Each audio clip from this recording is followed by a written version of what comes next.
You want me to put that on my Tudor?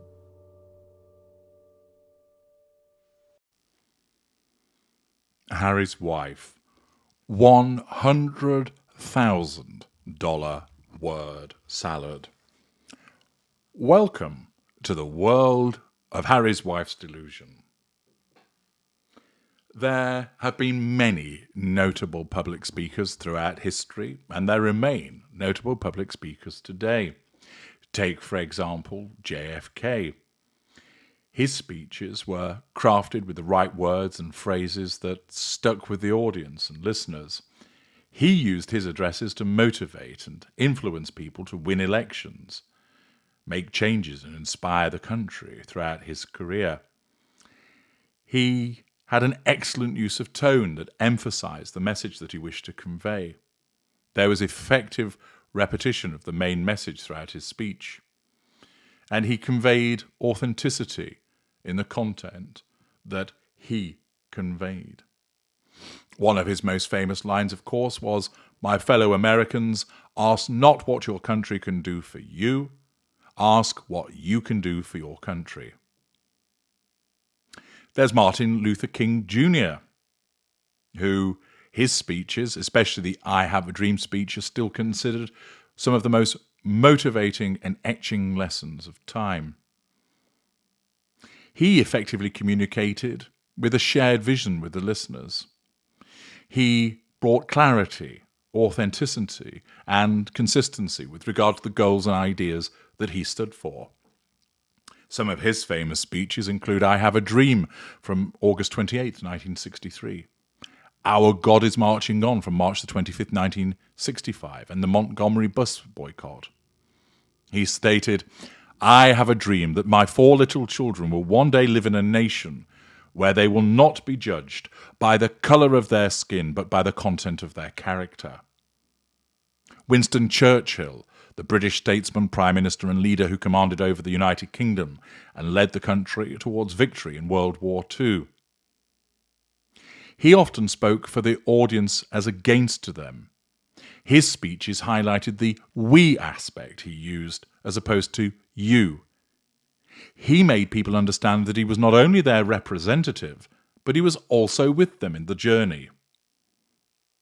He stated, Of all the talents bestowed upon men, none is so precious as the gift of oratory.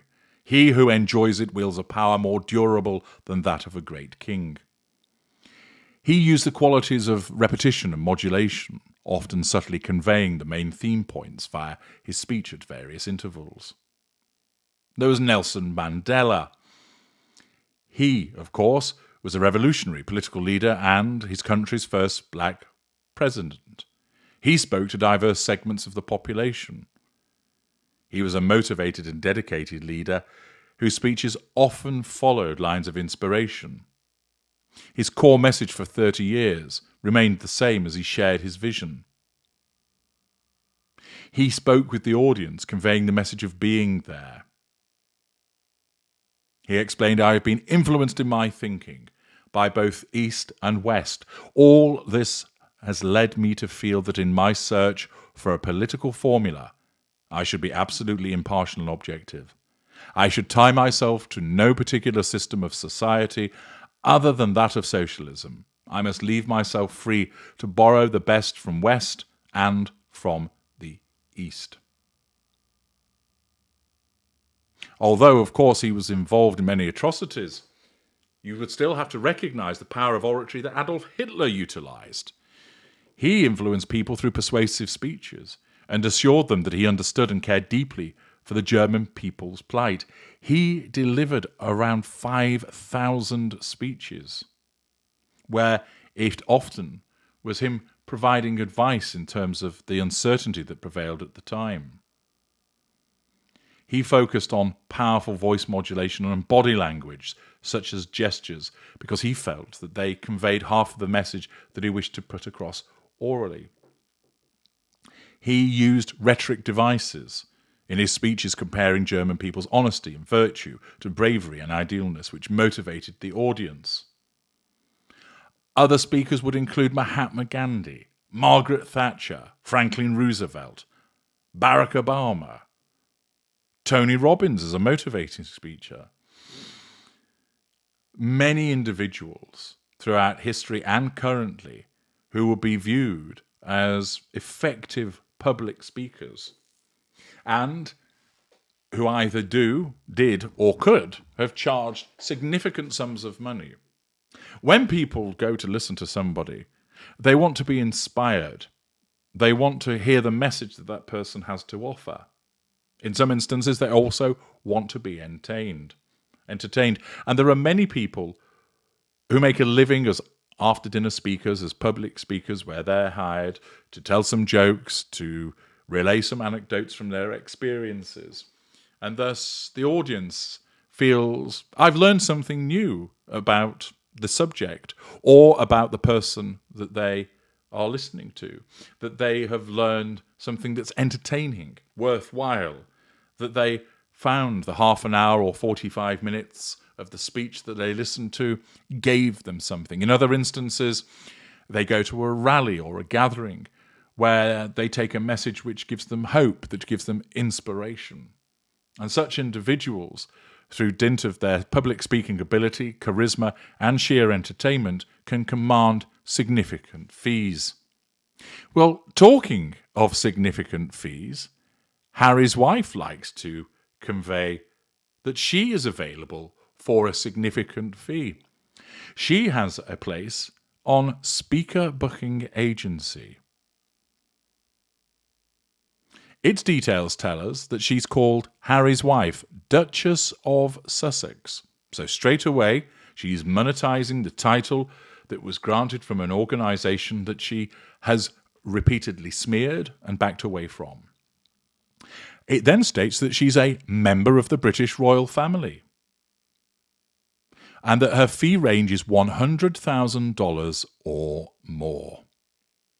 Yes, the Duchess of Industrial Beige seeks $100,000 or more for her to spew a meaningless word salad, where she will take quotes from other people and pass them off as her own. She will talk about herself doing not very interesting things. She will throw some fridge magnet platitudes around, and it's all yours for $100,000. This demonstrates the level of delusion that this woman has, that she believes that she's so interesting, so inspirational, that she can convey such a fee. I should imagine that anybody who has foolishly forked out that sum of money will afterwards have said that was not money well spent. Any of the speeches that she has given have been deadly dull. One of the worst being that she did at Bridgewater Hall last September, which would have sent a glass eye to sleep. What about her blurb? Well, it tells us Harry's wife, Duchess of Sussex biography, about Harry's wife, Duchess of Sussex. So 3 times the title is used. Harry's wife is an American former actress and a member of the British royal family. Harry's wife was raised in Los Angeles, California. During her studies at Northwestern University, she began playing small roles in television series and films. From 2011 to 2017, she played Rachel Zane on the American legal drama Suits. She is an outspoken feminist and has addressed issues of gender inequality, and her lifestyle website, The Tig, featured a column profiling influential women. In 2017, she announced her engagement to Prince Harry, grandson of Queen Elizabeth II, and she moved to London. She retired from acting, closed her related social media accounts, and started undertaking public engagements as part of the British royal family. She became Duchess of Sussex upon her marriage to Prince Harry in 2018. They have a son, Archie Mountbatten Windsor. In 2020, the couple announced their intention to step back as senior members of the royal family and split their time between the UK and Canada. Now, first of all, it would appear that this hasn't been updated since 2020, which calls into question just how many booking requests she receives, given that Lilibet isn't mentioned, nor is the fact that they now live in the United States. Furthermore, how often does she utilise the use of the royal family or the royals in this blurb? To summarise it, she's American, she thinks she's a feminist, she used to be an actor, and now she's in the royal family. And she's in the royal family. And she's in the royal family. And she has a title from the royal family. The royal family forms the bulk of the blurb, and that, of course, is the selling point for her. That notwithstanding the fact that she intended to step back, she has continued to grift off the back of her association with the royal family, that being her major selling point. Why? Because unlike those speakers that I mentioned earlier, there is no inspiration, there is no charisma, there is nothing meaningful, and instead what you have is an individual that will charge you $100,000 or more to spew word salad all over you. This is demonstrative of the deluded, self-entitled, self-absorbed world of Harry's wife. I'm H.G. Tudor. Thank you for listening.